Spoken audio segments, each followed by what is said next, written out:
Undercover lady CEO buys branded shoes in her own store. Could not believe the racist manager talking behind her. She reached for the display heels, classic black pumps named after Rosa Parks herself. Before her fingers could touch them, the store manager blocked her hand.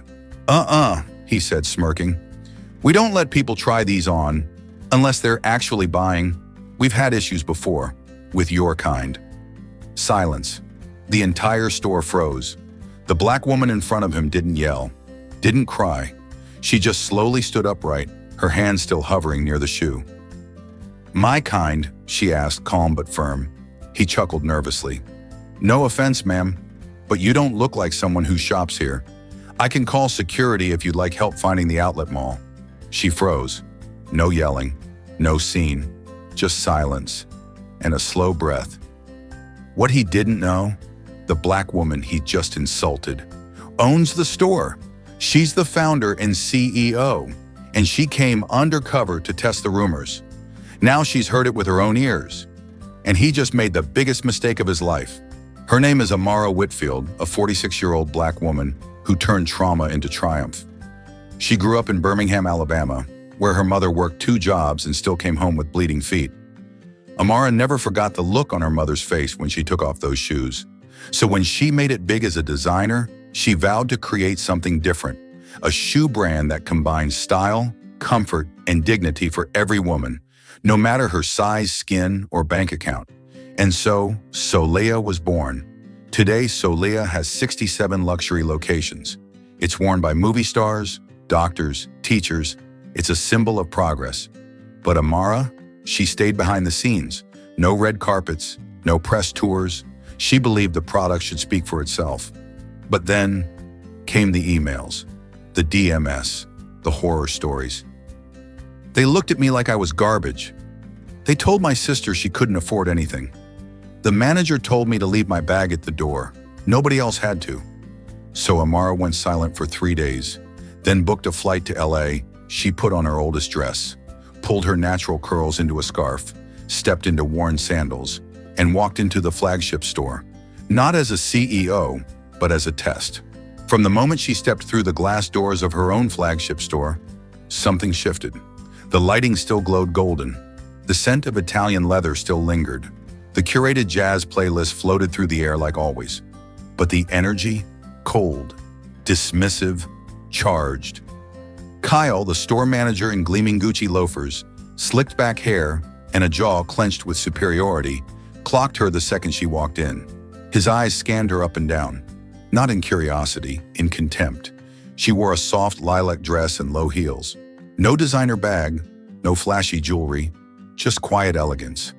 To Kyle, that meant one thing: she didn't belong.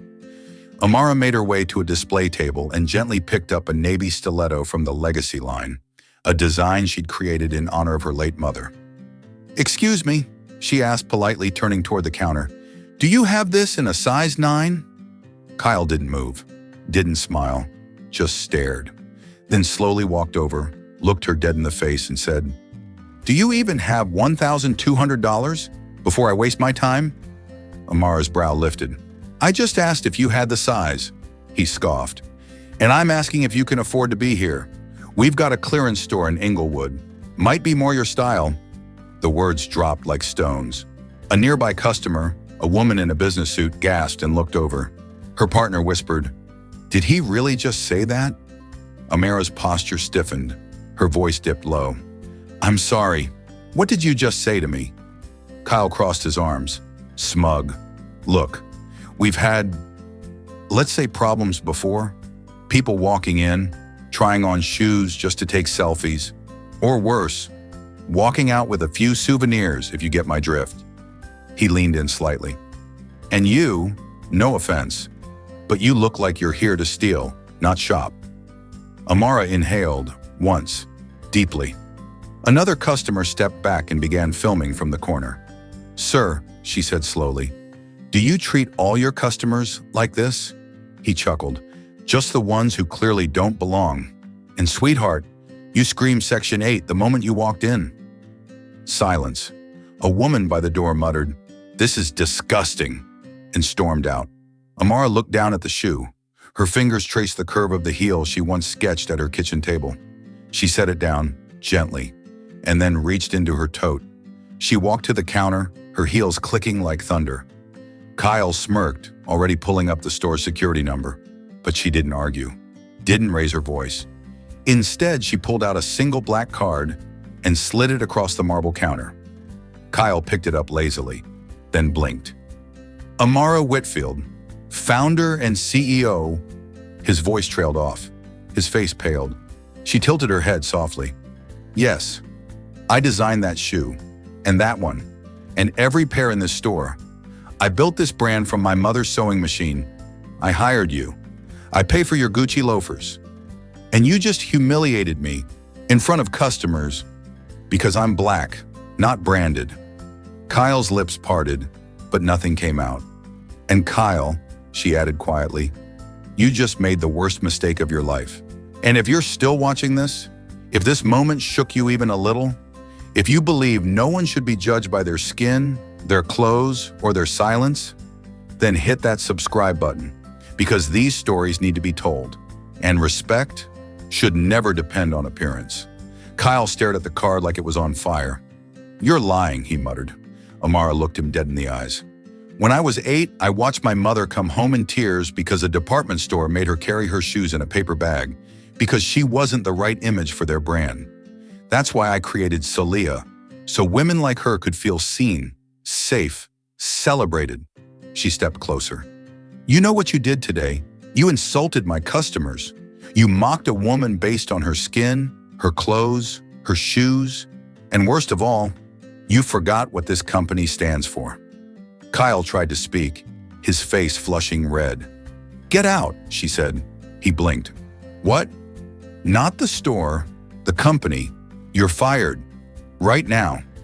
Security walked over silently. Kyle protested, but they didn't listen. Amara turned to the stunned staff.